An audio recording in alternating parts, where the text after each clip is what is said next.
पर सबसे अच्छा जिन्होंने लिखा है वो डॉक्टर अंबेडकर हैं। अंबेडकर को अगर आप कभी उनके धर्म संबंधी विचार पढ़ें महात्मा गांधी की तुलना में, अंबेडकर ने बड़ी एक तार्किक बात है। अंबेडकर तार्किक बात करते हैं, वो जन नेता नहीं है लालू प्रसाद जी की तरह की जनता पागल हो जाएगी। पढ़े लिखे आदमी है, डबल पीएचडी की हुई है और संविधान सभा के सबसे पढ़े लिखे मेंबर थे। तो बड़ी तार्किक बात करते हैं, तथ्यों की बात करते हैं। उन्होंने कहा कि जाति व्यवस्था क्यों नहीं खत्म हो रही। जैसा महात्मा गांधी को जाति व्यवस्था से दिक्कत थी नहीं। महात्मा गांधी वर्ण व्यवस्था, जाति व्यवस्था के समर्थक थे और ठीक ठाक समर्थक थे। उनको दिक्कत केवल अस्पृश्यता से थी, अनटचेबिलिटी। अगर अस्पृश्यता नहीं है तो चीजें ठीक है, उनका ऐसा मानना था। और कहीं कहीं तो ऐसी बातें लिख के चले गए हैं कि घबराहट होती है। सोचे कि राष्ट्रपिता ने कहा है। तो अपनी एक पुस्तक हिंदू धर्म में वो लिख के गए हैं कि वर्ण व्यवस्था उतनी ही नैसर्गिक है जितना न्यूटन के नियम है। राष्ट्रपिता ने लिखा है न्यूटन के नियम की तरह वर्ण व्यवस्था प्राकृतिक, नैसर्गिक, नित्य और अनिवार्य व्यवस्था है। अब अंबेडकर ये सब सुन रहे हैं तो उनको कैसा लग रहा होगा, सोचिए। किसी ने गांधी जी से पूछा कि गांधी जी ये बताओ, देखिए सारा डिबेट का मूल बिंदु क्या है। अंबेडकर कह रहे हैं कि एक बच्चा गलती से किसी ऐसे घर में पैदा हुआ जिसकी जाति नीची है। एक बच्चा तुक्के से किसी ऊंची जाति कही जाने वाले परिवार में, ब्राह्मण या क्षत्रिय परिवार में पैदा हो गया। इस एक तुक्के की वजह से उनकी पूरी जिंदगी डिफाइन हो रही है। ये कितनी शर्मिंदगी की बात है। लॉजिकली बात समझ में भी आती है कि हाँ ऐसा नहीं होना चाहिए, पर गांधी जी का एंटीना वहां तक जाता है, अंबेडकर का यहाँ रहता है। ये लौकिक आदमी इसलिए बुद्ध के फॉलोअर हुए, क्योंकि बुद्ध का एंटीना भी यहाँ था, वहां नहीं था। वहां से एक आध सिग्नल आता था बस, बाकी सारे सिग्नल यहीं के थे। गांधी जी वेदांत परंपरा के आदमी, वहां सारा सिग्नल वहीं से आता है। गांधी जी कह रहे हैं अम्बेडकर बाबू, ये तो ठीक है कि एक बच्चा यहाँ पैदा हुआ, एक वहां पैदा हुआ। असली सवाल है कि ये बच्चा यहाँ क्यों पैदा हुआ।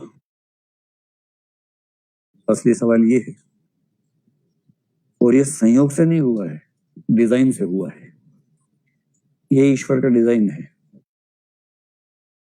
ईश्वर ने अपनी योजना के तहत इस बच्चे को बढ़ई परिवार में ही भेजा है और इसको लोहार परिवार में भेजा है। अम्बेडकर ने पहले सिर पीटा जोर जोर से अपना 5-6 बार, फिर वापस आए खून सुखा के, फिर कहा अच्छा ये बताओ कि अगर कोई बच्चा मान लीजिए भंगी परिवार में पैदा हो गया, उसको पढ़ने लिखने का हक नहीं है। गुस्से में है अम्बेडकर। अरे ऐसी बात हो नहीं रही है, मैं ड्रामेटिक तरीके से आपको समझाना चाह रहा हूं कि अगर कोई बच्चा भंगी परिवार में पैदा हो गया, क्या उसको पढ़ने का हक नहीं है। गांधी जी कह रहे क्यों नहीं है, एकदम है। उसे खूब पढ़ना चाहिए, आराम से बीए, एमए, बीएससी, एमएससी जो पढ़ना है, पीएचडी करना करे, लेकिन उसके बाद भी व्यवसाय वही करना होगा। ये राष्ट्रपिता कह रहे हैं।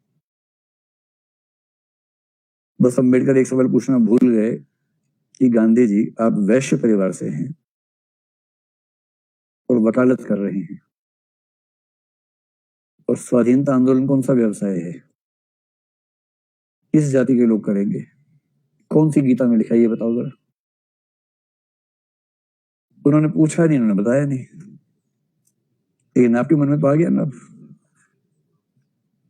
गांधी जी कमजोर चिंतक हैं, तार्किक कम है, सेंटिमेंटल टाइप के ज्यादा है, इमोशनल है। मैं मजाक में नहीं कर रहा हूँ। गांधी जी चिंतक के तौर पे बहुत धार वाले आदमी नहीं है, कमजोर आदमी है। जो गीता माता में लिखा है वही इनका चिंतन है। थोड़ा बहुत यहाँ वहां से मिला ले लिया, बाकी गीता उनका केंद्रीय स्तर है। अंबेडकर ने इतनी गहरी बात कही इस मामले में। उसने कहा कि देखिए जाति व्यवस्था खत्म करना चाह रहे गांधी जी भी करना चाह रहे थे कि ये अस्पृश्यता खत्म हो, हर जाति को बराबर सम्मान मिलना चाहिए, ये सब कहते थे। अंबेडकर ने कहा कैसे होगा ये बताओ ना। बोले अंबेडकर हृदय परिवर्तन से हुआ, एचपी से हुआ। गांधी जी का हर काम हृदय परिवर्तन से ही होता था। अंबेडकर ने कहा कि बापू ये समझो कि आप जैसा आदमी 1000 साल में एक बार पैदा होता होगा भारत में, आपकी इतनी अच्छी पकड़ है समाज पर, पूरा समाज पूजा करता है आपकी, और आप तो करवा नहीं पाए हृदय परिवर्तन। तो हम 1000 साल तक वेट करें, फिर कोई बापू पैदा होंगे हृदय परिवर्तन करवाने के लिए? मतलब हमारा काम केवल इंतजार करना है और चोट खाते रहना है कि कोई आएगा हृदय परिवर्तन करवाएगा इनका। तो इनसे पूछा कि आपकी राय क्या है, तो अम्बेडकर ने कहा देखिए, थोड़ा सा गहराई में समझे बातों को। जाति व्यवस्था अपने आप में इंडिपेंडेंट वस्तु नहीं है।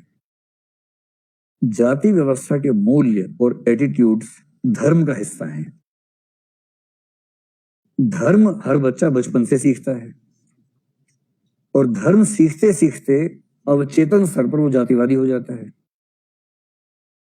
बिना धर्म को ठीक किए आप जाति व्यवस्था को ठीक कर ही नहीं सकते। और धर्म सुधार का एक ही मतलब है कि हिंदू धर्म की सारी पुस्तकें मिला के एक पुस्तक बने, जिसमें कोई ऐसी बकवास ना लिखी हो जो महिलाओं या शूद्रों के विरुद्ध हो। और उस पुस्तक के अलावा किसी पुस्तक को स्वीकार करना अपराध होना चाहिए। एक पुस्तक हो, जैसे हर धर्म की होती है, एक पुस्तक हो, हिंदू लोग ही बनाए उसको, लेकिन उसमें ऐसी कोई बात मेंशन ना करें जो किसी समुदाय के विरुद्ध है। उसकी आदत पड़े परिवारों को, तब जाके एक नॉन डिस्क्रिमिनेटिंग माइंड बनेगा। वरना घर घर में बच्चा सीखता है डिस्क्रिमिनेशन, और आप हृदय परिवर्तन की बात कर रहे हैं, कैसे होगा इससे? तो क्या मैं ये कह सकता हूँ कि सामाजिक भेदभाव के जो एटीट्यूड्स हैं वो हम बचपन से ही सीख लेते हैं, और उनको सिखाने में ठीक ठाक भूमिका धर्म की भी होती है। तो आप रेफरेंस के तौर पर, धर्म है, परिवार है, वही तो सब है, धर्म, परिवार, समाज। और कहाँ से बच्चा सीखेगा? उन सबसे सीखता है, और बड़ा होते होते वो पहले ही बहुत छोटा हो चुका होता है।